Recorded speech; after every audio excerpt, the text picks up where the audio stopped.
And we set up the first debate tonight on this edition of The Right Stand. Ladies and gentlemen, Ram Lala will be Virajman. The Pran Pratishtha will happen on the 22nd of January. The members of the Ram Mandir, Ram Janmabhoomi Trust have actually gone and invited Prime Minister Narendra Modi. But there are voices within the opposition who are asking, why call the PM?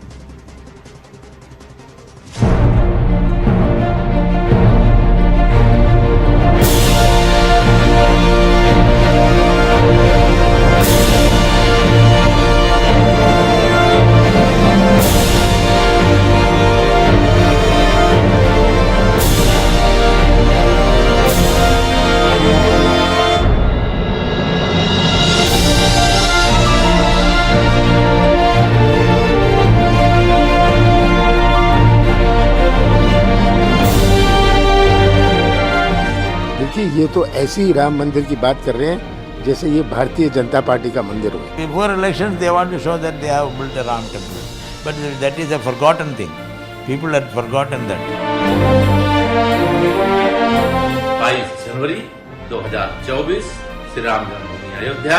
हर राम भक्त जो राम भक्त के रूप में आए उसका स्वागत करें.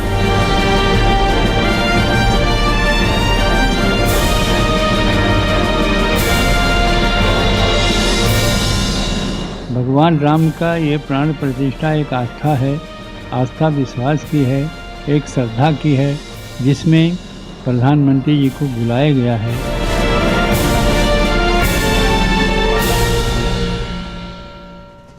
In Awadhi they say, Hoi soi jo Ram rachi rakha. That means whatever Ram has willed, that's what will happen. That's how deeply Ram is entrenched into Bharat's ethos, ladies and gentlemen, that all the way from Kashmir down to Kanyakumari, there is someone by the name of Ram.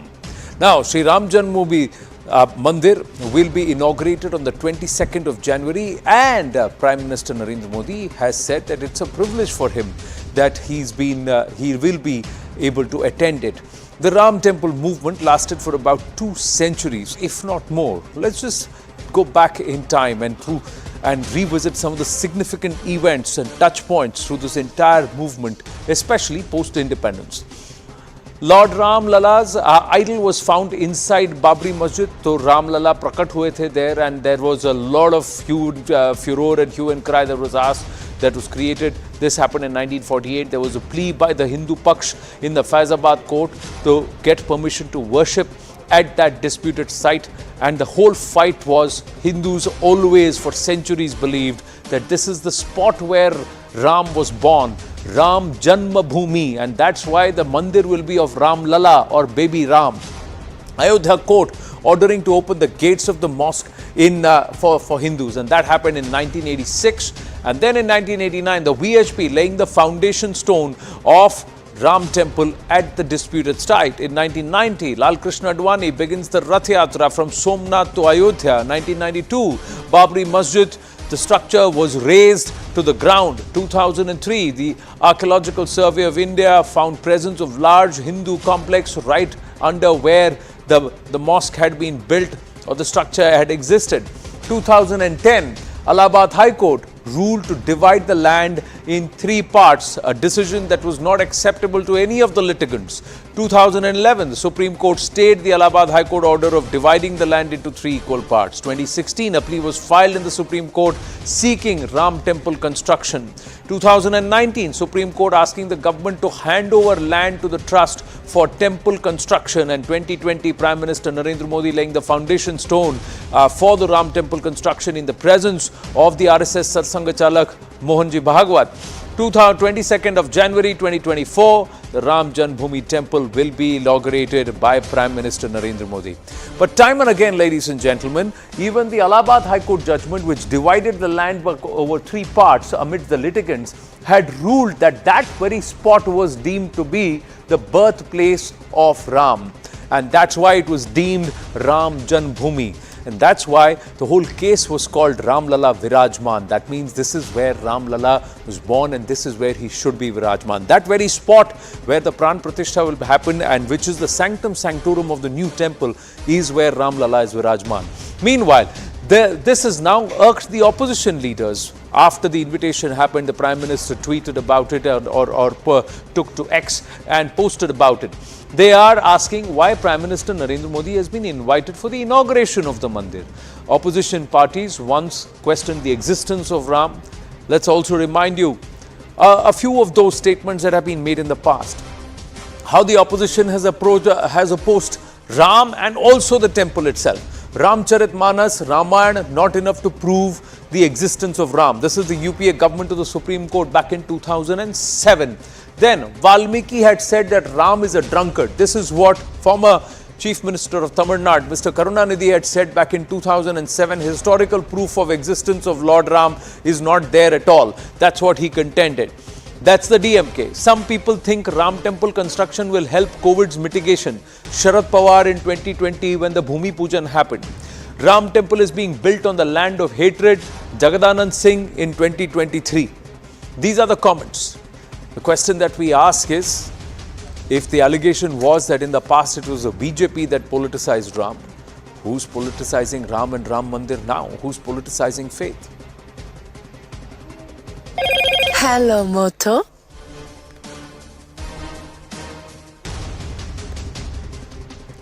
Aparajita Sarangi, BJP MP and national spokesperson with us. Tehseen Poonawalla, political analyst with us. It's a straight face-off between the lady and the gentleman. Namaste and Jai Hind. Thank you very, very much. The allegation is, why invite the Prime Minister? Why does he have to go for the temple inauguration, Aparajita Sarangi? And this is all being done just around the cusp of elections. Very good evening. There was a time when the opposition leaders used to say, Mandir wahi banayenge, taarikh nahi batayenge. Now here, the government led by Prime Minister Modi is saying the taarikh is 22nd January 2024. I think the opposition should be happy about it. The date is out. Now the fact remains that Ram Bhakti from Jammu Kashmir to Kanyakumari and from Kamrup to Kutch is not just Ram Bhakti, it is Rashtra Bhakti, and we must accept that. See, these are the people who on December 6, 1992 had fired at the Kar Sevaks, the Samajwadi Party people, the BSP people, the Congress people. Please don't forget that. And now here is a government led by Prime Minister Modi which actually translated the idea of Ram Mandir construction at that particular site where it should be into reality. Now 500 years of struggle, 491 years to be precise, came to an end with the 9th November 2019 Supreme Court judgment. The judgment, as we know, said that the point was right for which all the Hindus, all the Kar Sevaks had been fighting, and there should be Ram Mandir construction at that site in Ayodhya. So I think thereafter, the Supreme Court judgment pursuant to that, the government of Prime Minister Modi started the work of construction, and I think in these matters will is required, will is supreme, and this government has shown the will. Now all these people are putting Chandan and Tika, all these people are gathering around Ram, which is good. In fact, I will take you back to the date on which Honorable Prime Minister had laid the foundation stone of Ram Mandir on 5th August 2020. He had tweeted where he said it is all about Rashtra Bhakti, and let us not talk about who won and who lost. It's a question of all of us coming on one platform. And also I would like to remind you of the lovely words of Honorable Prime Minister when he had, during his speech on that very day, he said, Ram sabke hain aur sab mein hain. It's good that people like Kamal Nath are on board and they want to be invited. I must tell you that 10,000 dignitaries are being invited. Honorable Prime Minister is being invited because he has spearheaded the entire thing, and he is the Prime Minister of the country. He should go and participate. So is the grouse? And I'm sure is all the grouse these gentlemen and ladies would be invited. Yes. Is the grouse Tehseen Poonawalla then that PM was invited, we were not? उनको invite किया, हमें नहीं. Is the manifest saying PM को क्यों invite किया? Namaskar Anand, Jai Hind, Jai Siya Ram, and Jai Siya Ram to the Honorable Member of Parliament, Mrs. Sarangi. I often say on your show, and it's gone very viral, Anand. ऐसा कोई सगा नहीं जिसको भाजपा ने ठगा नहीं. ठगने का काम अगर किसी political party, there's any political party that's ठगने का काम, that is the Bharatiya Jhutha Party. And allow me to explain to you why. This Bhavya Ram Mandir would have come up in 1993-94. In Parliament, the then Congress government, a minority government, brought in an ordinance to build a Bhavya Ram Mandir.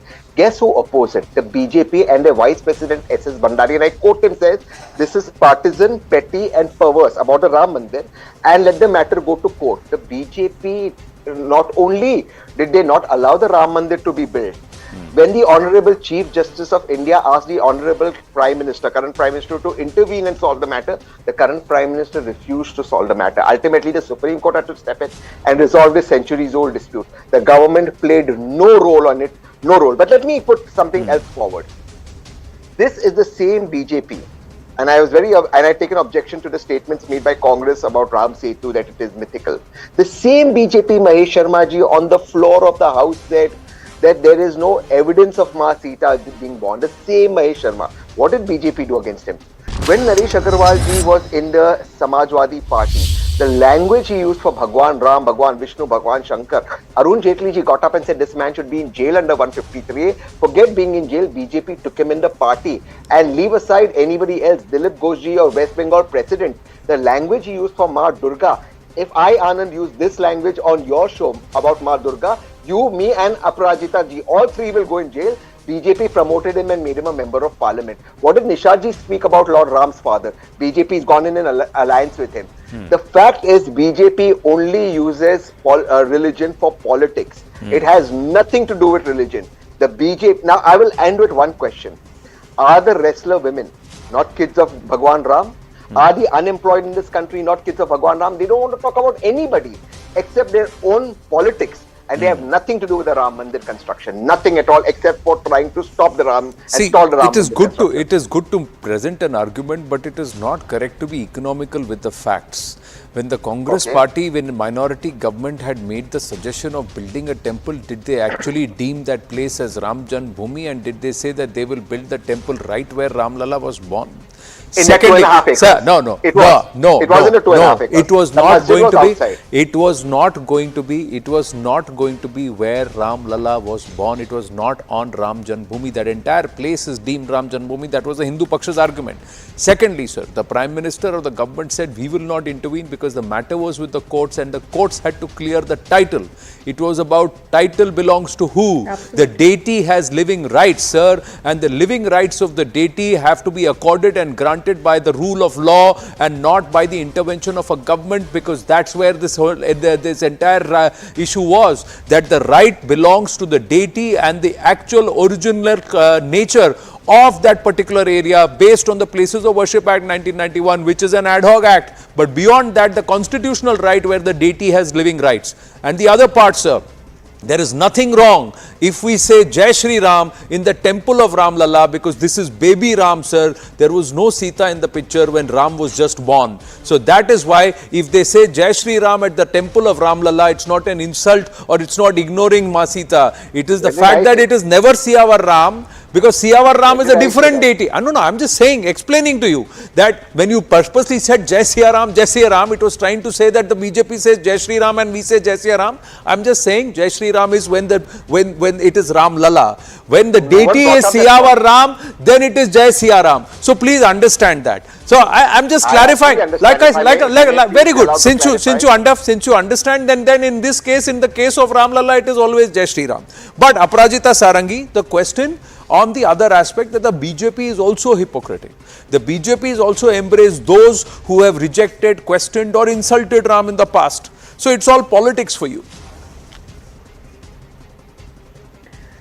See, this is a historical step by the BJP government headed by Prime Minister Modi. Imagine a struggle going on for 500 years. It comes to a close when we get to know what is the site where this mandir should be constructed, for which the entire fight was there. And ultimately here is a government which has the will and which has the intention and which has I would say the strength to construct the temple. 70 acres of land, this beautiful temple is coming up, and March 2020 immediately, pursuant to the Supreme Court judgment on 9th November 2019, the construction work started, and well within 3 years, 9,000 crore have been spent by Sri Ram Janmabhoomi Tirth Trust, which has been entrusted by the government to construct this temple. So we are extremely transparent also about whatever expenses that are being made. And I think if you see the account, I'm talking of this account as on 31st March 2023, 9,000 crores spent and 3,000 crores were there in that account by 31st March 2023. We are so very transparent about this. So I think this government means business. This government knows that this particular Ram temple would bring everybody together. It's all about Rashtra Bhakti. It's not just Ram Bhakti. So I think I would request Tahseen Poonawala ji and others who are actually forming part of that brigade to move with a larger heart. And today, in fact, his words are music to my ears. I'm really surprised. Now they're all coming forward and saying Ram belongs to us too, and this is something which we really have been wanting to hear. To give Tahseen Poonawala but Aparajita ji, to give Tahseen Poonawala his due, to so give. I think this is something, the date But announcement is Aparajita ji, something which should be welcomed by all. Aparajita And ji, in the 10,000 dignitaries list, all these big people would be finding the place, because here is a government of Prime Minister Modi with a large heart. We would be inviting everybody, and in fact, this entire inauguration, or rather Prana Pratishtha, will be done by Sri Ram Janmabhoomi Tirth Trust. So I think everybody would be. Aparajita ji, to give Tahseen Poonawala his due, I think your earpiece has just dropped down, so she couldn't hear me there. It's not that she was not allowing me to speak; she couldn't hear me there. So we'll have to give it to her there. But once she's back, we must qualify that Tahseen Poonawala never has had an issue of accepting the existence of Ram or saying Jai Siya Ram or Jai Shri Ram. But the fact is, Tahseen Poonawala, those who are reacting, those who are today reacting are, see, Congress mein hi do faad hai. There are those who are happy that the Ram temple has been built for Ram Lalla, and Ram Lalla will finally be Virajman in his true place, not in a tat or a tent. But there are others who still believe that Ram Lalla is a myth, Ram is a myth, and you're still continuing to shake hands, engage with and partner with in an alliance with those who not only have in the past thrown slippers at the effigy or idols of Ram, but they continue to deny the existence of Ram. After throwing slippers at the statues of Pratima of Bhagwan Sri Ram, the DMK party I'm speaking about, or both the Dravidian parties, it is the BJP that entered into an alliance. In fact, Sri Atal Bihari Vajpayee ji went and,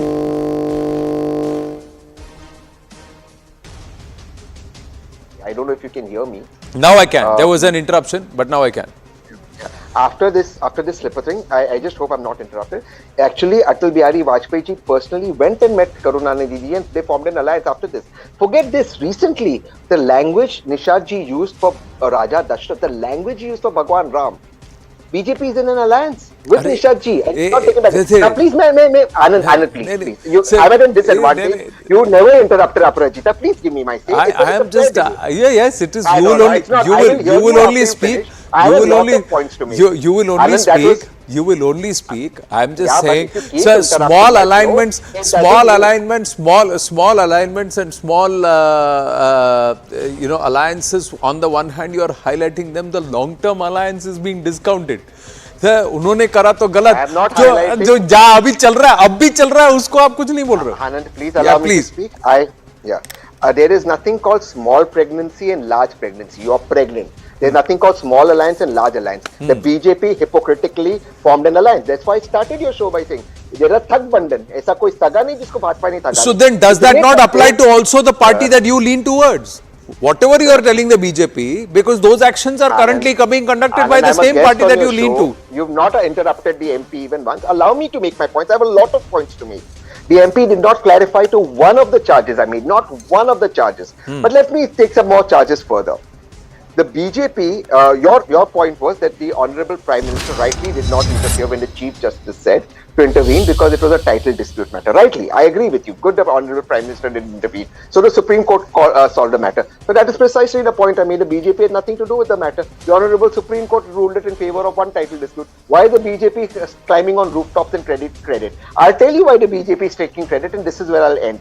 Because even on the Ram Janmabhoomi land acquisition around the Ram Janmabhoomi, the land to be acquired around it, they did a scam. Even in that, they bought 2 crore worth land in 18 crore rupees, as has been alleged, and there's been no clarification. This has been flagged down. Those charges, one minute, those charges still have not withstood or have not been able to. Who's going to investigate? Have not. UP government. Have not withstood the test of scrutiny. Give me CBI for 1 day. So give me CBI for 1 day. You can make. See, these are all tall claims. Please let me plus. Please. No, 1 minute. Let me also tell you. Let me also tell you another false claim that another wrong argument that you are making. When the court has made that judgment, what the government is saying is it's not that the BJP who says that who has done it. The BJP always wanted a decision. Who went to the court and said 2019 के election के बाद फैसला कर लेना. अभी क्या जल्दी है बाद में कर लेना. Who went and said that delay the judgment. That's why I am trying to tell you it's nice to make arguments, but it is not nice, Tehseen Poonawalla, to be economical with the facts. Allow me to answer. No, I'm not having the last word. Aparajita Sarangi is. I'm a guest on your show. Please. Oh, go ahead. Give me the same. Today somebody has decided to get combative with me itself. Tehseen Poonawalla, come on. Please, go ahead, allow me to give me one line. Who opened the locks of the Ram Janmabhoomi? Sri Rajiv Gandhi ji. Why did they do it? Why did they do it? Again, economical with fact. No, because of the backlash. Because of the backlash the Congress was facing because of overturning the Shahbano ordinance. Because of the Shahbano ordinance, the Shahbano judgment that was overturned because of the ordinance and the backlash the government was facing at that time. That is the reason why the locks were opened, sir. Again, economical with facts and history, sir. Don't do this. मैं थोड़ा बहुत तो मैं भी पढ़ के आता हूँ. तहसीन पूनावाला पकड़ लूंगा मैं. Please don't do this. Okay, you go back and see the history. When they overturned the judgment of the Supreme Court with the Shahbano ordinance, there was a huge backlash, and that's why to counteract that, even Rajiv Gandhi said he will start his national campaign from Faizabad and Mandir ke Kiwad. That is why it was done, to try and balance the entire backlash. So let's not forget what happened and who played politics. Again, you know what you did just now? You know what you just did? You just proved, sir, that the Congress party is equally guilty of all the charges you make against the BJP vis-a-vis the Ram Mandir and Ram is concerned, based on your own arguments and how facts happened. Aparajita Sarangi now please yield. Aparajita Sarangi. It's a smart way to hog the entire debate, but let's not do that. I am wise to that strategy also. Allow Aparajita Sarangi to speak. Yeah, Aparajita Sarangi. I can only say that cynicism is not good for your health. Good thing is being done by this government, and I think the construction of Ram Mandir should be welcomed by each one of us, and 10,000 dignitaries are coming. You would definitely be invited, so be happy with at least one work of Prime Minister Modi and his government. See, many of you were there, but who actually got it constructed? Who created the trust and who ensured that the money was there in the trust so that the construction could take place? And a beautiful design is being actually, put forth on the ground. So I think all of us need to be happy. 1.40 billion Indians must be happy. It's a great thing which is happening, and we all should celebrate this particular decision. You have now said, Aparajita ji, you have just now said, Ram sabke hai, 1.4 billion Indians should celebrate. तो फिर मंदिर हमने बनाया मत बोलिएगा. मंदिर सबने बनाया. मंदिर सबने बनाया, लेकिन देखिए जो अंत में all's well that ends well, as we say, जो अंत में काम करता है और करवाता है, उसे तो निश्चित तौर पर धन्यवाद देना ही पड़ेगा. तर्क करना हमारे डीएनए में है, पॉलिटिक्स करना पॉलिटिशियंस के डीएनए में है, but the fact is that we have to accept that Ram सबके हैं. जो भारत में है, भारत के रग-रग में Ram. That's what is said. Anyway, thank you very much, Tehseen Poonawalla and Aparajita Sarangi. Aparajita ji stays on with us. as we shift focus, ladies and gentlemen, because today is also an important day. And let's go back in history a little bit. This is flashback and we must never forget this. On this day, exactly 76 years ago, Jammu and Kashmir became an integral part of Bharat. Maharaja Hari Singh signed the instrument of accession for the same. This irked Pakistan a lot as they were trying to occupy Kashmir by force. This day still pricks Pakistan even after 76 years down the line, and that's the reason they have released at this point in time a nefarious toolkit which CNN News 18 has accessed exclusively here on your channel. Pak authorities have issued a 21-page toolkit, and I have that with me. It's here. This 21-page toolkit to defame Bharat. The toolkit is dated the 9th of October 2023, approved by Muhammad Arsalan Akil Khan, who's been labeled as director. It's there at the bottom of the page. It's in the footnote. 23 issues have been mentioned in this toolkit with a few punchlines on every issue. The toolkit majorly focuses on atrocities against minorities, pushes Pakistan's K2 propaganda. Bharat has been blamed for the death of Khalistan leaders. It spreads false information on uranium being traded freely in Bharat. And it doesn't stop there, ladies and gentlemen. There is a slew of events that have actually been planned by the Pak embassy in South Korea.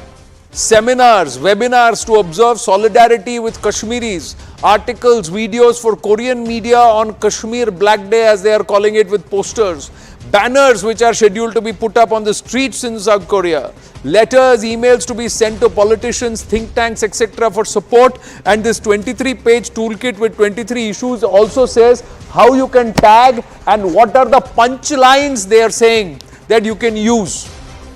But here's a reminder. Here's a reminder of what happened after Pakistan decided to take Kashmir by force in 1947. They committed treachery not just with the Baloch, but they committed the most brutal of atrocities. In fact, the details of what happened in 1947, what Hamas has committed, it just rings true, and the horrors, ladies and gentlemen. Kashmir's 1947 nightmare, which nobody has been able to forget. Over 20,000 rapes, murders, 200 plus villages with Kashmiri Pandit majority targeted, loot, arson, with the will to spread fear among thousands who were forced out of Mirpur, Rajouri, Poonch and other areas. 3 nights of rape, brutality, revelry at a theatre in Baramulla, where Sikhs, Christians, Hindus, women, children were plundered, brutalized. And this is all chronicled, not just by historians here in Bharat, but one of the Faujis of Pakistan who orchestrated with all of this. And he has written this in the book called Raiders. It's all clearly documented what they did. Let us not forget. Lieutenant General Sanjay Kulkarni, former DG Infantry with us, Lalit Ambatar, Kashmiri activist with us, Aparajita Sarangi, MP and spokesperson of the BJP, stays on with us. Namaste and Jai Hind to everybody. Thank you very, very much. General Sanjay Kulkarni, they are up to it again. Mischief. How should we counter it? Anand, there is no denying the fact that Pakistan will continue to play mischief, and this was quite evident. And even before the independence, I'm saying before the independence of 15th of August, because when Jinnah was staying in 10 Aurangzeb Lane, that was the time when all of this had started off. And just not that, even subsequently later, when they planned it on the 22nd of October 1947, after having the Pakistanis having signed the standstill agreement with the Maharaja. Imagine why the date 22nd, because they were wanting Jinnah to come and celebrate Eid in the Srinagar Valley, which was on that particular year on the 25th of October. And what was the tribals and those complete lot of raiders being promised? Loot and women. Just loot and women. They were clearly told by then what was, he called himself as General Tariq, a person by the name of Colonel Akbar Khan, who later was imprisoned for wanting to assassinate the Prime Minister Liaquat Ali Khan. Imagine a man of that kind being told to do, and with what? With modern weapons that these raiders came along, and not one or two, almost 5,000 of them, and how many women, and the rapes and loot of over 30,000 women. But it was that what led it to Baramulla, just about 50 kilometers away from Srinagar. And because of the Uri bridge being blown, they were at Baramulla. They were hoping that they would, even if they had walked, they would have been able to do it. 22nd of October, they would do it. 24th of October, it is the Maharaja who requests the government of India, can they come and help? The government of India was quite clear. Sign the instrument of accession, we will be with you. Otherwise, you can sign with whatever you wish to do. He signs it on the 26th of October, and probably they never realized that India could mobilize troops in such a short time that they were able to land in Srinagar. You see, it's already snowing. Mind you, it has already started snowing. And this is the time when the first Paramveer Chakra for saving the Srinagar airfield to Major Somnath Sharma is on the 3rd of November 1947. And the way Colonel Rice first Sikh, when they landed there on the 27th of October, and the action that took place at Baramulla, and thereafter, you can see the way we were pushing. Anand, what is surprising the whole thing is the Supreme Commander is Auchinleck. And at both ends, the Chief of Army Staff and the Commanding Chiefs are from the British. You mean to say the Britons didn't know what was happening? Everybody knew what was happening. Everybody, the Britons were already with them. And what they did at Gilgit, what they did at Poonch is well documented and everybody knows. My point is, sir, my point, General Sanjay Kulkarni, is, and the question to Aparajita Sarangi is, if the Pakistanis and the ISI and their machinery can create a 23-page toolkit, why can't we send out a documentary which reminds them of the brutality that the Pakistanis and their treacherous groups committed in the garb of raiders? They were actually soldiers of the army who were there. Why isn't this entire story being told to embassies and nations across the world every 25th of 26th of October? Why aren't we taking the propaganda to them and giving it to them and hammering them down? We are a very strong nation today, and we can indulge in the policy of tit for tat. There's no denying that. But at the same time, I must say that we are trying to promote development in the region from where we have actually, said goodbye to Article 370 and Article 35A. So I think restoration of peace and normalcy in the area and promotion of development are our topmost priorities. Pakistan will be celebrating 27th October as the Black Day, right? Today. Now the Indian Army has issued a statement which I would definitely like to read out before all of you. To commemorate the Infantry Day and mark the landing of Indian Army troops in Srinagar on 27th October 1947, the Directorate General of Infantry is organizing Veer Gatha Samaroh at Karyappa Parade Ground, Delhi Cant on 27th October 23 with a light and sound show. Saviors of Kashmir is the name of the light and sound show. This statement has been issued by Indian Army. Now, since 5th August 2020, the day, as I said, through a decision in the Parliament, we bid goodbye to these two articles of the Constitution. I'm very proud to say that we have brought in very positive changes in Jammu and Kashmir. And through you, I would like everybody who is listening to us to acknowledge that. No, Aparajita ji, it's not about the changes that have been gone up. Nobody is taking away the credit from the current government. Soon after 2019, the abrogation of Article 370, which was thought to be a pipe dream, it happened. 35A was gone. My question is about beating down the propaganda and exposing those brutes like they should be. The fact of the matter is, ma'am, what happened between the 22nd of October till the 26th of October or the 27th of October is not documented and is not highlighted to the world. How has that brutality till date gone unpunished?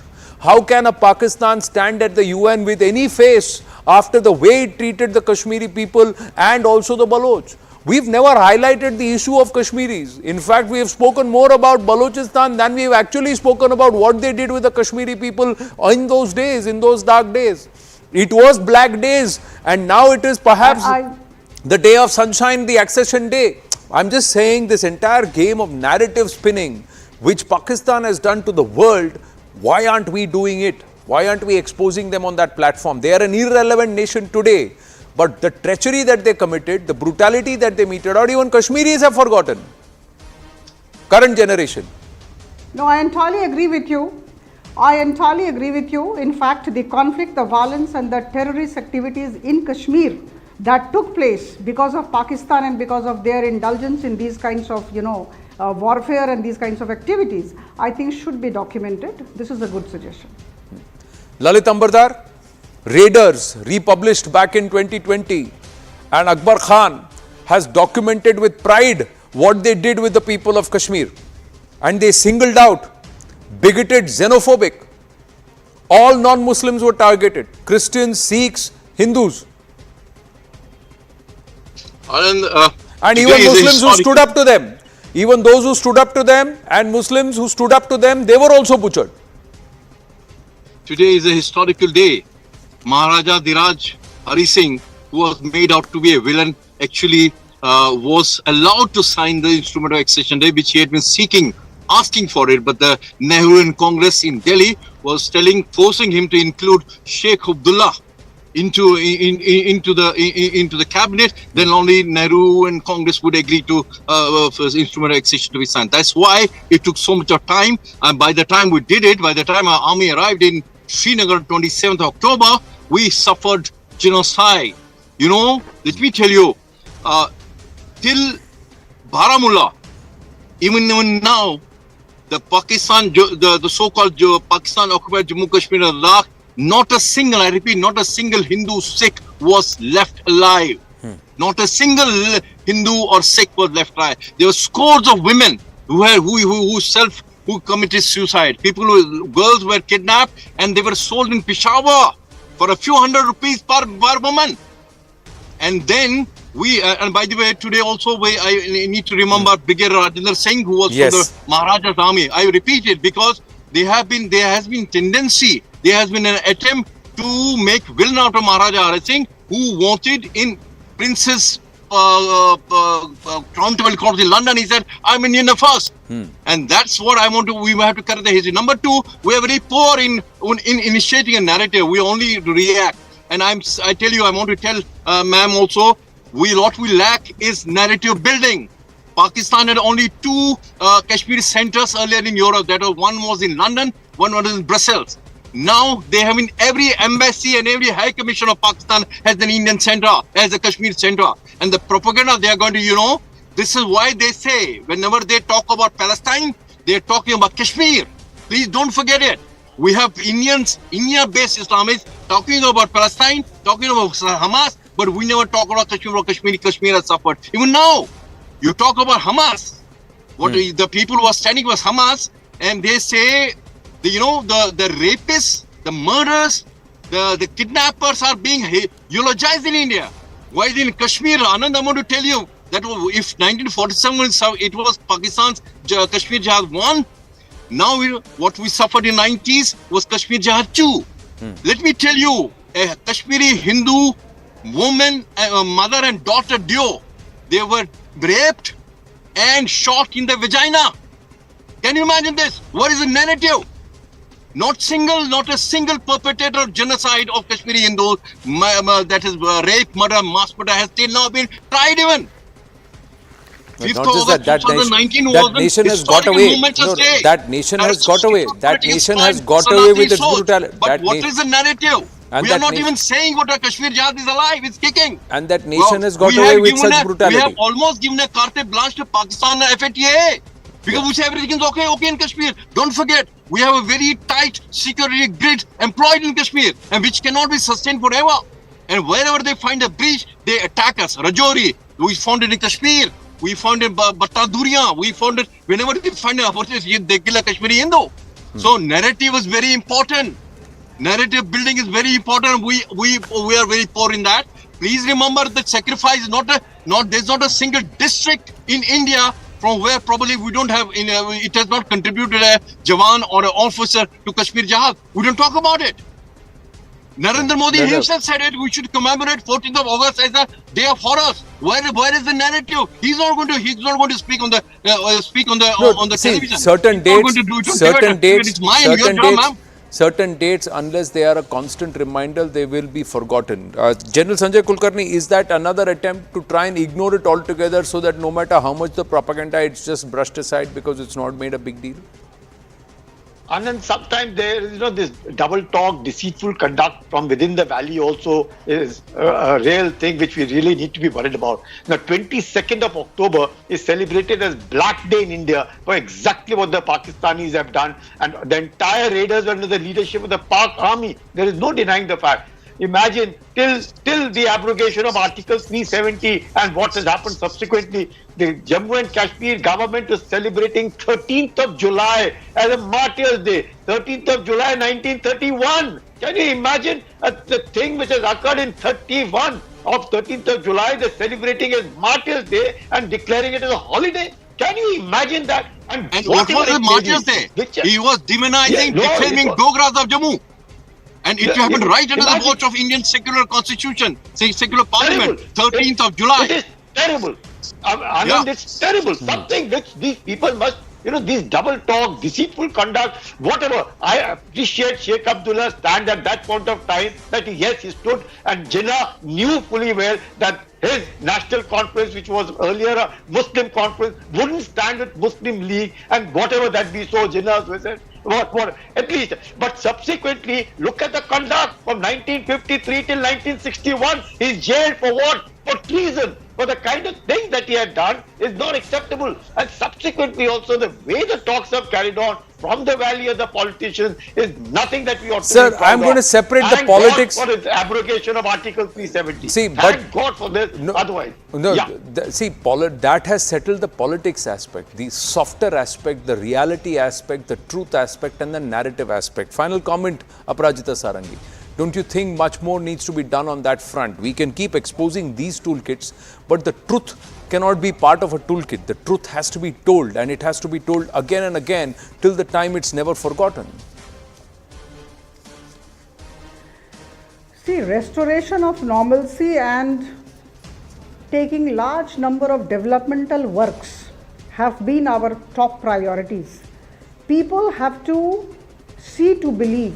People have to feel the difference, and that's what the government of Prime Minister Modi, with all sensitivity, is trying very hard since the abrogation of Article 370 and Article 35A. In fact, I have a whole list of achievements to the credit of this government pertaining to Jammu and Kashmir.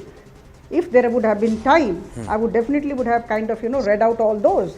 But we must accept that tourism has increased. The boosting of tourism infrastructure has taken place. In 2022, there were 18.8 million tourists in Jammu and Kashmir.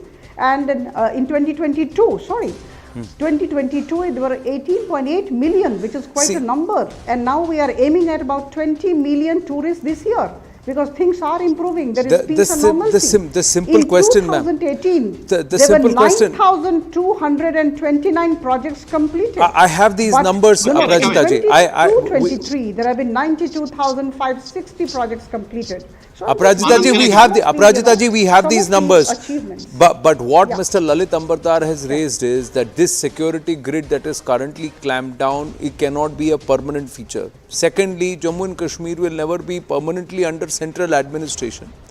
The moment things you let go of this grip, have you got the narrative in your control to ensure that it doesn't go back to where it was? That's the biggest concern, ma'am, because the narrative is still being controlled elsewhere. The narrative has not been changed, and that's where we are repeatedly saying it's not about the action taken on ground. It's the action taken in the mind space, in between the years. And that's where we are perhaps more reactive than proactive. That's where the concern is. Yes, Lalit Ambardar, final 1 minute. I have to wind up. Yes. Yes, I just want to say there seems to be a total lack of understanding of what jihad is all about. Ma'am, I follow Kashmir, I follow jihad conference everywhere in the world. Jihads cannot be eliminated till there are internal reforms within Islam, which I see Prince Salman, I see a hope in him. Till then, you can only contain it. That's what you are doing here. In Afghanistan, Russians were there for 10 years, they fought against jihadis. Then afterwards, Americans fought there for 20 years. We built dams there. We built parliament in Kabul. And where, you know what they are doing now? They are passing Sharia law. How many lashes has to be put on the woman if her ankle is visible? So please, jihad cannot be contained by development and tourism. The idea is those who are trying to control the narrative. Not just that, it's controlling the mind space and it's controlling the narrative. And have we been able to do enough? We leave you with that thought. We've exposed the toolkit. Let's hope that enough is done to counter such toolkits. And those who then use the same punchlines and who use the same information from these 23 pages, well, we've got the information and they will all stand exposed if they dip into this or borrow from this, ladies and gentlemen. We're going to take a very, very short break. We thank all our guests. Coming up, ladies and gentlemen, we turn the spotlight towards the Israel-Hamas conflict into day number 20.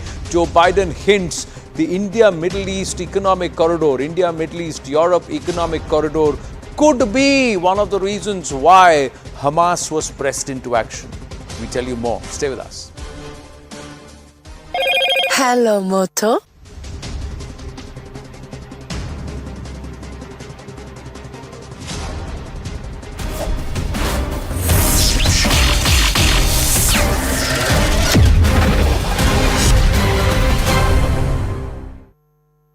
Why go elsewhere when you...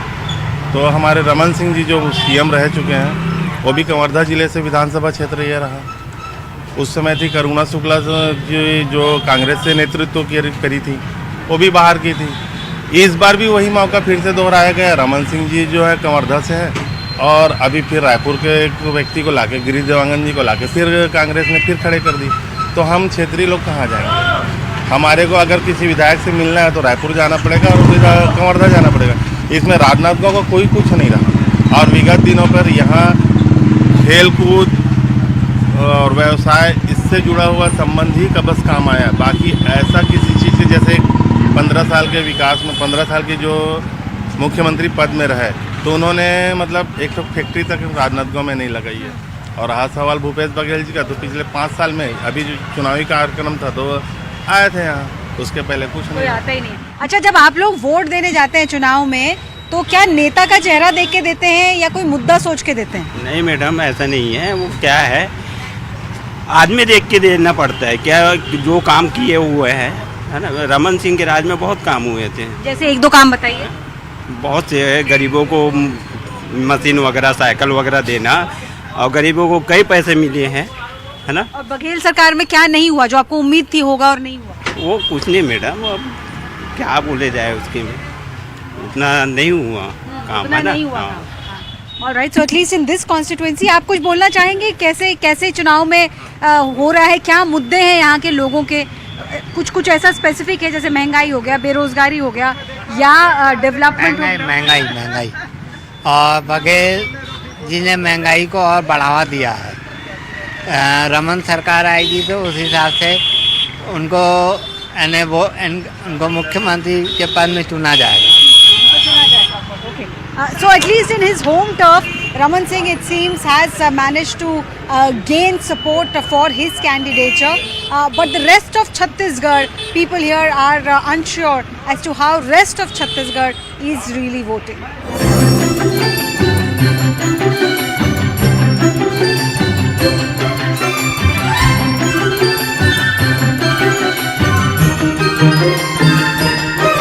ये बताइए पूर्वा, vote देने जब जाएंगी तो नेता का चेहरा देख के वोट देंगी या आपके कुछ मुद्दे हैं जो सोच कर आप वोट देंगी? नहीं, नेता का चेहरा देख के तो बिल्कुल नहीं देंगे। नहीं देंगे। तो क्या मुद्दे हैं आपके? आपने अभी पढ़ाई पूरी की होगी। हाँ। तो क्या आपके क्या मुद्दे होंगे जिसको सोच के आपने कुछ सोचा है? क्या सोच के? नहीं, अभी तक तो कुछ नहीं सोचा है। दोस्तों में बातचीत नहीं हो रही? पहली बार वोटर दे रहे? नहीं। अच्छा, आप बताइए मुद्दे क्या होंगे आपके? अभी तो सोचा नहीं है। नौकरी, क्या आप लोग सोचते हैं कि नौकरी आगे करनी है? हाँ, करनी है, पर अभी उतना पढ़ाई पूरी नहीं हुई है, तो जब तक के क्या करती हैं? मैं बीएससी कर रही हूँ। तो बीएससी की पढ़ाई, यहाँ पे हायर एजुकेशन का सिस्टम अच्छा है? राजनांदगांव में कॉलेजेस, यूनिवर्सिटीज हैं अच्छी? हाँ है ना, अच्छी है। अच्छी यूनिवर्सिटीज। हाँ। ओके, आपने नौकरी के बारे में आगे सोचा है? क्या करना चाहती हैं आगे पढ़ाई के बाद? पढ़ाई के बाद क्या करना चाहती है, कुछ सोचा है? क्या करना चाहते हैं? जॉब करेंगे। किस टाइप की जॉब, सरकारी या प्राइवेट? जो भी सुटेबल लगे। तो यहाँ प्राइवेट जॉब्स का मार्केट है। राजनांदगांव में जो लड़के लड़कियाँ पढ़ लेते हैं, ग्रेजुएशन कर लेते हैं, प्राइवेट नौकरियाँ मिल जाती हैं।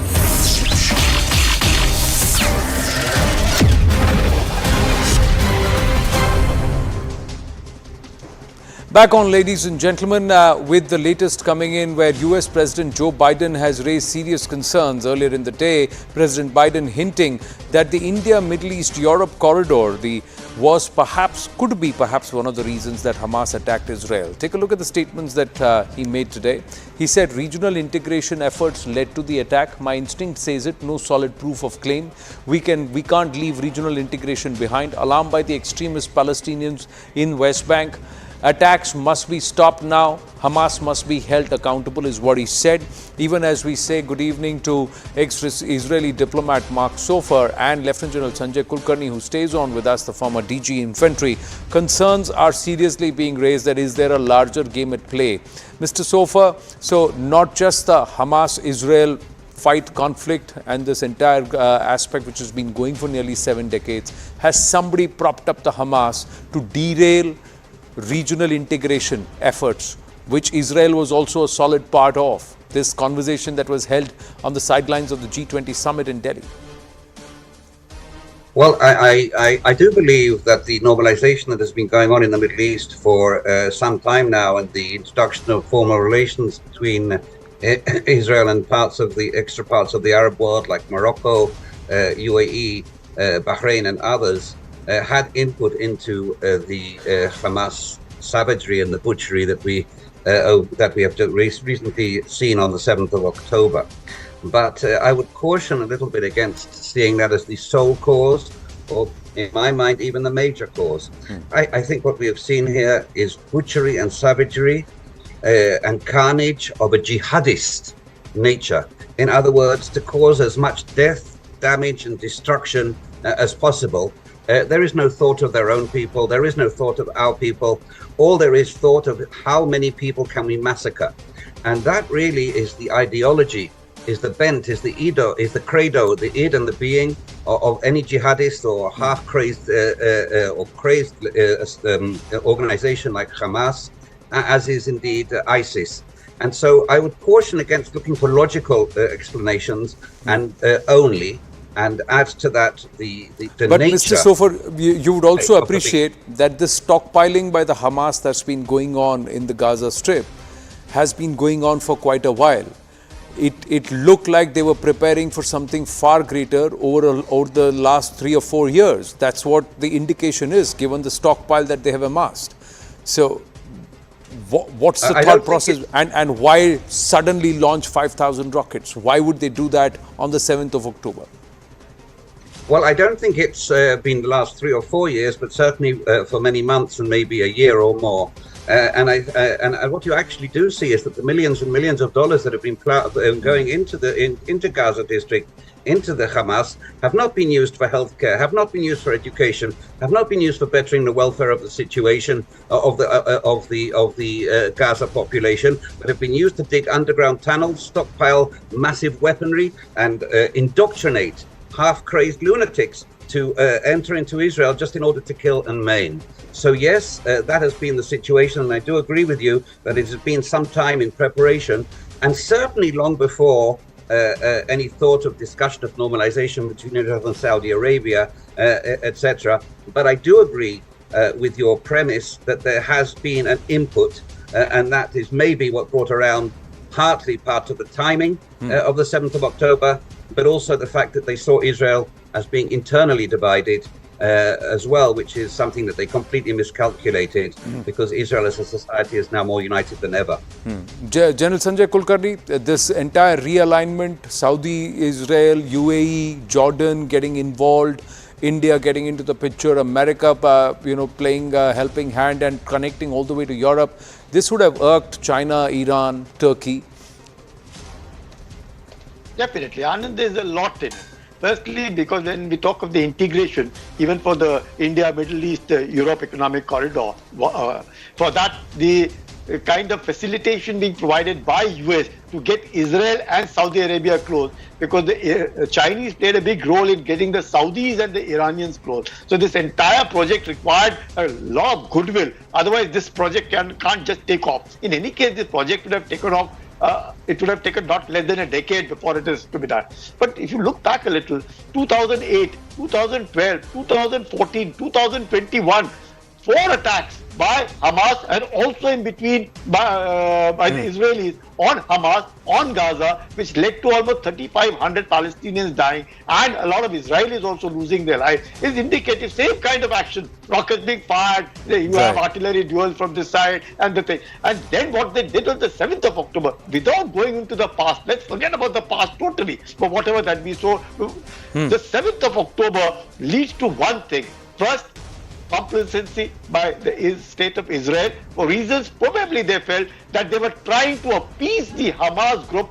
The number of work permits that went up from 3,000 to 30,000 per day is indicative one. Second, of course, the festive day that we were looking at. Third, the intelligence failure, not from the point of view, the intelligence is still coming. The very fact that Mossad can target each and every individual of the Hamas leadership being knocked off is indicative the intelligence is coming. But probably the Hamas also took that it would, and they never expected the retaliation would be so strong that the retaliation will be stronger, sir, but the point is that there seems to be a new multilateral axis. There are hands behind in the shadows that are operating. We've got to wind up, ladies and gentlemen, and I'm just going to check if we have time to just show you the latest intercept.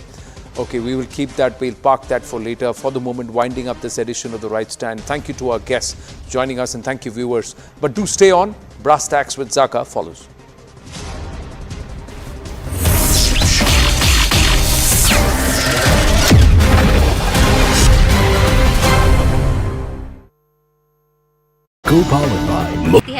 मतलब computer operator, like बहुत सारा job है यहाँ बहुत job है। हाँ। तो government job के लिए ऐसी कोई आप लोगों को दिक्कत नहीं है, क्योंकि सरकारी नौकरी के लिए बहुत सारे लड़के कहते हैं कि हमको सरकारी नौकरी चाहिए। आपके साथ ऐसा नहीं है?